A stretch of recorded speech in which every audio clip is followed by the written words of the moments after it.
So it's National Champagne Day on Friday, and in this week I'm going to share with you some of the key sales deals that I've achieved in my career that have mattered the most to me. And they're going to include things such as... Welcome back to the podcast. So this week we're going to talk about something which is really important in sales, which is celebration. And the reason being, on Friday, the 18th of October, it's National Champagne Day. Now, those people that love a glass of champagne are salespeople who have won deals. And so I am sure we're the same as you have when you've won business, especially big deals, you've popped a cork. You've opened up a bottle of champers or something nice to celebrate a win. So I thought what I'd do today, and I don't normally like to do this because it's not my way, but I'm going to share with you some of my best sales wins, and I'm going to talk through a couple of things that I had to do to get those wins on board, and I'm going to share with you how I made it happen, what I had to do, so that hopefully you can take some inspiration from that to get wins yourself. And I'm going to go through a couple of examples that I think can be really helpful. So it's National Champagne Day. On Friday, the 18th, this Friday, get a bottle of champagne out, celebrate a really good week, make sure you're making some stuff happen today and tomorrow to get a deal done, and make sure that you can enjoy all the best champagne that we have, a nice bottle of something on Friday, so to celebrate a win. So let me talk to you about some of my key sales wins. Now, when I was preparing for this, I was trying to remember, think down what are the best ones that I've won. And I'll be honest with you, I have won a lot of sales deals over my time. I've probably won, I'm going to say in the thousands, mainly because the software company I had, we used to work with thousands of small businesses, and I was involved in a lot of those deals, activity, and making them happen. I'd certainly say in the top, if not thousands, in the top hundreds, but I've definitely won lots and lots of deals. But there were some that have become more favourable to me than others. So my first one I'm going to talk about is when I was in my previous company called 3Com. And 3Com basically as a company had lost a lot of trust in the marketplace. They had decided to remove some core products from their offering, which basically meant that partners didn't trust them anymore. Long story short, there was the day before some big deals were going to happen. I remember being in a conversation with a guy who was going to do a deal worth £60 million. And the day before, Bruce Claflin, the CEO of 3Com, said at the time, we've decided to stop producing this product called Core Builder, which, long story short, was the core part of a data systems network. And he didn't think that division was profitable, but the reality is it wasn't very profitable. But the division of the Edge, which is the division I used to be involved with, which sold these switches, was very profitable. And a lot of the sales guys, used to say if you got the core, you got the edge, and so you made the money on the edge, but you didn't win the money in the core. Anyway, so basically, this guy decided to do that, and this deal was lost. And literally overnight, if you search for it, 3Com and Extreme Networks decision, it's just a terrible business decision. Overnight, clients basically said, we're not going to do that anymore. So and partners, again, people who put lots of time and effort into working deals through, decided to literally not trust us again. So I moved into a separate partner sales job in towards the end of my time at 3Com, and I managed to get a partner on board, Getronics, who decided to become a partner again, even though they had left 3Com because of what 3Com did. And so I guess the reason I see that as a really successful sales deal for me was, it was one of those opportunities in that environment where I was able to show my value and convince someone to do something that many people thought was difficult. And there were two decision makers that had to be convinced.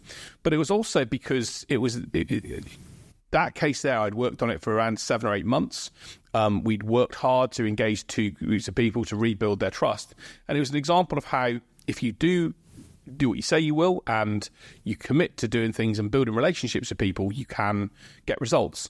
And even though, being honest, they still probably had a little bit of a suspicion about the company, they trusted me and they trusted my role and what I did, and that I was going to look after them, to support them to become a partner and to restock the products that we had in their offering. So that'll be one of my first sales wins. It was just one of those where I look back and think it was all about building trust and building people to work with us and to show we understood them and to give them a help in their marketplace and to help them as a partner and to get them on side. So yeah, that's one that I would definitely look back with a lot of fondness on. I guess my second sale that I'm going to talk about is probably a weird one, but I'm going to say about it anyway, which was convincing my current wife, to marry me. And you might think, well, why the hell is that a sales deal, James? Well, to let you into a secret, my first marriage, and it saddens me when I think about this now, lasted 7 weeks.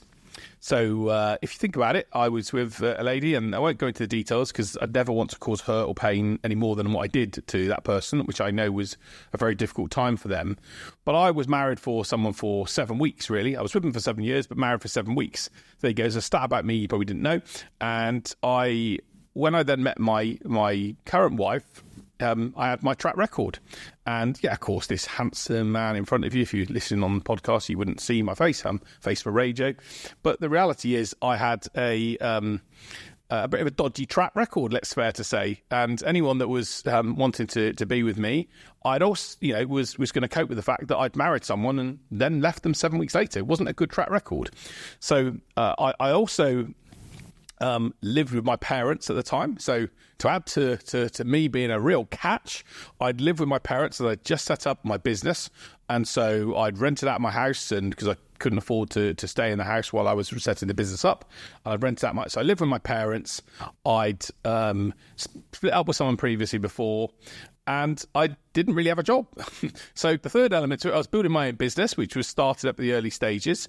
And those three elements combined, bad track record, living with my parents and not having a job, are pretty much not exactly going to put you on the list for someone to go and date and potentially marry. But my dear wife Suzanne now, who's the love of my life, decided that she would put her trust in me. She obviously saw something in me.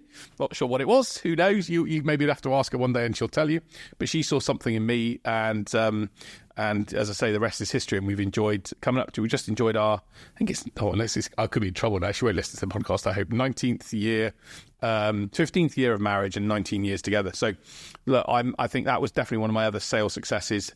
To overcome a bad track record and to explain that people do make mistakes sometimes, as I did, and that even though what I had right now wasn't necessarily the best, the future with me presented a good option.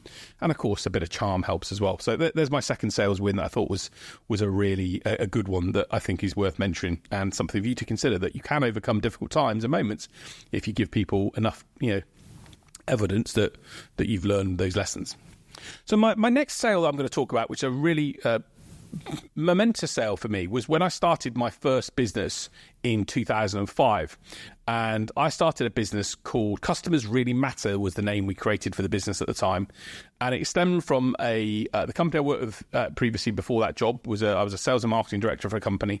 And I really felt that the internet, bear in mind the internet was only about 10 years old at that stage, I was starting to see more online software businesses come up. And I really felt that I'd gone to a few market stores and a few different places, and I'd seen that companies were really good at selling products, but they never captured data. So what I mean, I'd go to these, go to customers, and I'd buy business from them, but they'd never market to me, or they'd never communicate with me afterwards. And I'd learned the lesson that it's far easier to market and sell to people once you've got them as a customer than to do it initially. Why? Because they've trusted your product, they've got to know you, and they've got to understand who you are. So I set about building this product called, as I say, a CRM system, which we had, which basically would enable small businesses. It was an early version of, you can argue, a Salesforce or HubSpot. It's called InTouch. InTouch CRM. I created it in 2005. I built it up until when I left the business in 2020. And it was a product. And I remember, the reason I'm saying this is the first sale of that was a company called Voyager Travel, a guy called Yap Hesselink, his name was. And I even have a picture, I'll try and see if I can find it, of the first check. We were paid by checks back then, of him buying the service that we offered. And we convinced him that it was a really great idea, especially for people. He was a travel agent, for people that have been on holiday, to go back out to those people and say, hey, you've enjoyed your holiday with us. Do you want to book another one? And he bought access to our system. So that was definitely my first really proud sale, because it was the first sale that we'd had from an independent person we didn't know of the software system that we built. So a real testimony, if you like, that what we built worked. And it certainly worked. We got that business to a significant stage over a period of time, as I'll talk about in the next sale as well. But my first sale with InTouch or as a system was definitely up there on my list.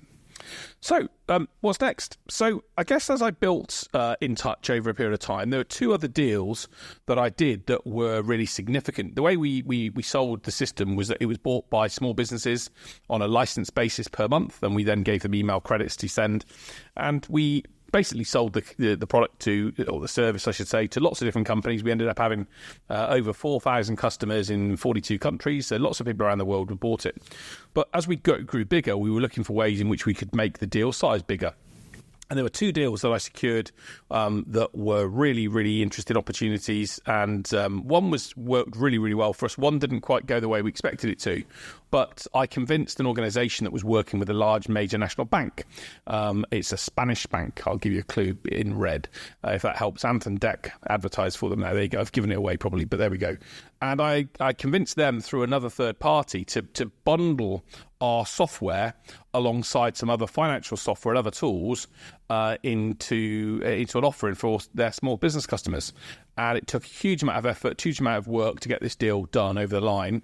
And we had to take a bit of a haircut on the pricing, but the idea was there was going to be some significant volumes. And the reason that was key for me, it was my first ever what I would call proper negotiation stroke, big heavy terms of contract deal done that I'd completed. And even though the numbers didn't quite materialize into what we thought, we launched with the bank and we put it out there. The model was a little bit early, I think. We were still sort of probably towards around 2010. Still a bit too early for online banking for many people. Putting the deal together and making it happen and being able to show that we could also do deals through partnerships was a really key thing for me.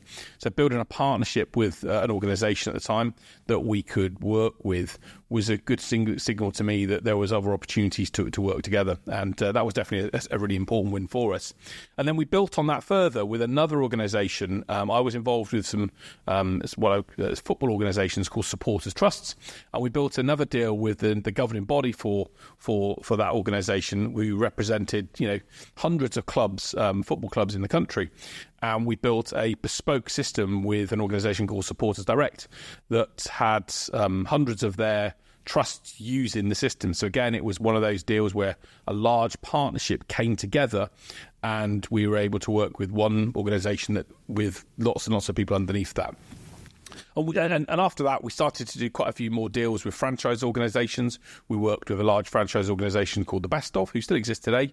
We had a system built with them. And we did a number of partnership deals after that, which were great from a revenue perspective and helped us grow our business. But I think the key thing for me with both of those was about making sure that we understood the role that partners can play and how sometimes in order to get access to a large audience, you've got to work with people that have that audience. And we were able to do that. And even though we weren't totally in control of the sale, we convinced those people enough that we were a good choice for them.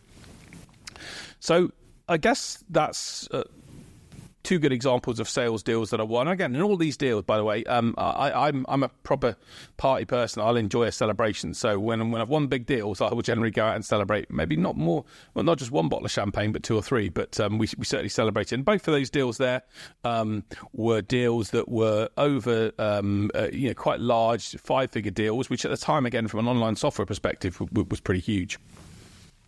So the next deal that I want to talk about is a deal that I won that was really pleasing for me. And again, this was about trying to sell a vision for something. Was when I, back in 2013, I raised £475,000 of investment funding in the business. And again, different type of sale. But why I wanted to mention that was because raising money, and I'm going to do a separate podcast on raising money because it was an experience that I enjoyed, but also found challenging at the same time. And there is some things to do and not to do when it comes to raising funds. And I'm going to share that in a separate podcast for everyone. But on September the 20th,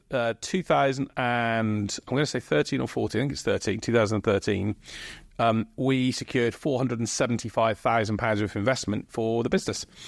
And, I remember looking at my bank account the next day, the business bank account the next day and thinking, wow, that's an awful lot of money. And it was weird to think that we had to then go and spend that and do the right things or do the things that we said we were going to do with that money. Now, being honest, did I make full effective use of that money? I'm going to be honest and say no. I made some mistakes. I learned lots of lessons, and maybe that's another podcast that I'll share in time. But again, I think it was 7 or 8 private investors to actually say, yes, I trust and put my belief in you to be able to want to put their own money into the business, I think was a huge sale for me. It was something that, again, showed me that I had to be able to sell a story about what we were trying to achieve, had to sell a vision, I had to bring people along with it, I had to show them evidence of what we were doing. And, it was an incredible sales win. Probably another podcast episode in its entity is how that finished up, and not quite in the way that I wanted it to, if I'm honest. But I think getting people on board to buy into the vision that we had. And the one thing I will say about that, which is something for business owners right now, is the big mistake I made when I did raise the money was I forgot the focus on customers and my team and the product. I started focusing on numbers and thinking of customers like numbers and just, not really mattering. And I lost the focus of what was important, which was delivering a brilliant service to great customers. So, something to think about for you if you're running a business right now. Don't focus on the end point of what the business might be worth and the valuation in time. Just focus on delivering a great service or product to your customers. But raising money was definitely a big sale and an achievement for me, and something I'm very proud of. And again, if you're looking to raise money as a business owner, and you want some thoughts, advice on how to do it or what can work, then drop me a line. Okay, so the next deal that I am going to talk about is, and it's not especially a small deal. As I said, we sold our product or service, I should say, our software service at £19 and £29 a user per month. So, we very rarely had a couple of deals that I missed, a couple of bigger opportunities that we worked with. But the one thing I wanted to mention was a deal that when I remember waking up one morning when we were at our growth was at our highest. I remember waking up one morning and seeing, basically we used to get a notification when people had purchased the system. And I remember waking up one morning seeing £460 across 7 clients, or 7 or 8 clients with multiple users had come in overnight. And I remember thinking to myself then, wow, I've just made money while I was sleeping.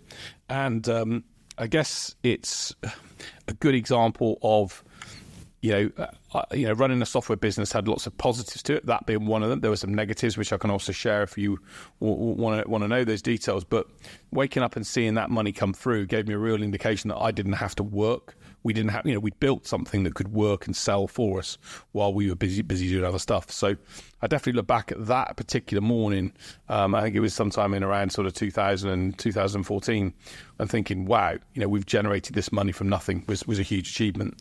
And I always encourage business owners right now, if you've got a course or whatever else you have, if you can make money whilst you're sleeping, then it's a great place to be. So make that maybe your goal or something to think about. If you can generate revenue or generate awareness or even leads while you're sleeping, then it's going to help you a huge amount. So 2 more deals to finish off with. I think I'll put that as my favourite deals. The first one was when I started my sales training business in 2020. 2019, I think I started it, but we got going in 2020. The first few deals that we did there were really, really important and proud. I remember working with a couple of different organisations, some guys at Laundry Efficiency, a couple of guys called Colin and Graham, where I'd gone in and wanted to prove my sales techniques in lots of environments, and I proved my sales technique selling commercial laundry equipment. Now, you might think, what the hell do I know about commercial laundry? And the honest answer is not a lot. But I had a model around what I did and the way in which sales was done. And over a period of 6 months, I did it pretty much on a very low initial amount, but on a commission-only basis. And I made £33,000 over a 6-month period from selling these basically commercial ozone equipment that helped laundry save money on their gas bills and their chemical bills for washing. And I think when I look back at that deal specifically and be able to show that my models and the models I have for selling worked was a really proud achievement for me. It made me think, even though I'd been in software, I'd been in IT, I'd been in sales, in service sales, I'd never sold a product. I actually, the product itself was £32,000 as well, by the way, so it wasn't a cheap product. It's an expensive product. But I worked very hard over a number of months to sell that product and got some great results, as I say, and earned some really great commissions. So when I look back now, I think that showed me that the skills and knowledge that I built up were transferable and could be used elsewhere. And again, that was a classic example where I remember learning a great line, actually, that's always stuck with me. A guy called Shane, based in a laundry organisation in Cornwall. I remember him saying to me, and I'll use the phrase, apologies if you're eating this, you might want to just stop what you're eating. I remember him saying to me, and it was a great lesson for me, you sales guys try and come in and ship miracles. I remember him saying to me, I remember thinking, what a phrase, my job is to try and ship miracles. But the reality is, it was right, because what he talked about was we were, his view of salespeople, that we would try and come in and create something from nothing and create miracles and overpromise and under-deliver. And in that situation, he did get an incredible result from the product and became an ambassador and case study for laundry efficiency afterwards. But the reality is, it made me realise then that customers are sceptical. Customers are really sceptical of you and what you do as a business owner and as a salesperson. They want to believe, they'd love to believe, but they don't often believe because they think that you're trying to service yourself. So just be aware of that and always try and think through, what is the customer thinking about me before you engage in sales, and you're going to be in a better place. So that's one of them. But I guess as I built the sales training business, and over a period of time, I got to engage with other clients. And I'm not going to lie, one of my favourite sales deals really was, and it still is, there's still a client of mine right now, is working with a large financial firm in the city. The CEO is someone I work with still and love to spend time with. And I secured a deal working just before COVID for a £180,000 a year contract with them to work and deliver my services and value. And I remember thinking about that as COVID hit, and we were busy doing other stuff to be able to help the business grow, because the actual marketplace for trading was growing as a result of that. Even though COVID was happening, people were at home and wanted to do it, and we were working very hard to launch a new brand and to put something in place. And I still remember the ability to get that deal done and to get that deal signed, so that someone believed in the time and the skills and knowledge that I had. And especially during COVID, when lots of people were worried about where their revenue and income would come from, I secured a deal that made me as busy as ever to go and help that company achieve some great things. So that deal was important. And by the way, that company is still a customer of mine right now. I've enjoyed working for a long period of time. I've delivered a significant amount of value to them over time, but I've also earned nearly 7 figures with that organisation since I started working with them. So a great indication that if you work with someone and deliver value, then they'll stay with you and continue to work with you. So in all of these cases, again, I've opened bottles of champagne or cider or red wine or whatever. I'll have a couple of those either way, but I'll have some stuff, champagne to celebrate, because today is National Champagne Day. If you've forgotten, that's why we're talking about sales wins. By the way, let me know in the comment section, what's some of your best sales wins? I'd love to know, what's the sales wins that you've enjoyed the most? What's the wins that you've opened up a bottle of champagne? I'd love to share your story and hear what worked for you. But my final sales deal that I'm going to talk about is the last deal I did. I'm a salesman still. Even though I do this podcast, I love selling. I still love the thrill of winning a deal. And about 6 weeks ago, I secured a deal for £124,000 with a large corporate finance company, and to deliver some training within their team. And we put that deal together, and it will take us over a 3 or 4 month period to deliver that. But that deal, again, was a really good 6-figure deal that I'm really proud of. And the reason I mention this one is because it was my last major deal. I've won another business since then, a couple of other clients and organisations, but that one was a really big one. And I always think the last major deal that you have, or the last deal that you've won, is the one that you should really celebrate. And since then, as I say, I've won other training with a large software company, and some other mentoring with a lady who wants to grow and is ambitious about growing and wants to invest in her development. But that large software deal took me a bit of time to work and get over the line. But again, I built relationships with the right people. I delivered. It was based upon a previous course that delivered a great job. And for me to get that result, and for them to put their trust in me to deliver that program over the next 3 or 4 months was huge. So, and I always think your last sales result, or your big sales result, is the best one. And that's one that I definitely opened a bottle of something to celebrate it with.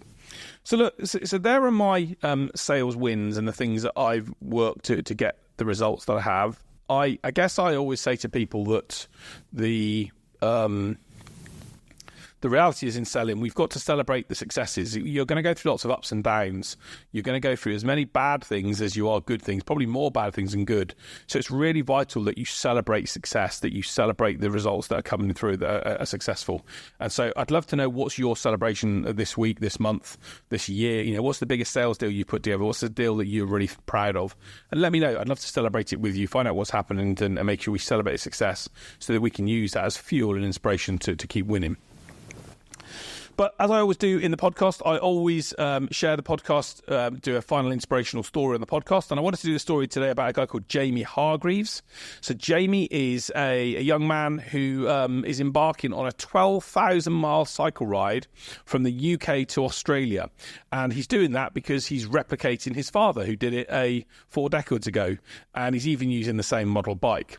Now, I've cycled from one end of the UK to the other, from Edinburgh to Oxford, and that was hard work and a long way, and was 450 miles, let alone cycling from the UK to Australia. It just blows my mind. Obviously, he's not going to cycle across the sea, but he'll get to where he can do to cycle across Australia. Wow, what an achievement. So Jamie Hargreaves is my inspirational story today. Again, a man that's probably was told he couldn't do something, and probably during the course of his adventure will probably think he couldn't have done it and will be difficult to do. But I'm sure he will do it. I'm sure we'll see his name in lights when he finishes that sometime soon. And what an incredible achievement to cycle from the UK to Australia. So he's my inspirational story for you to focus on today.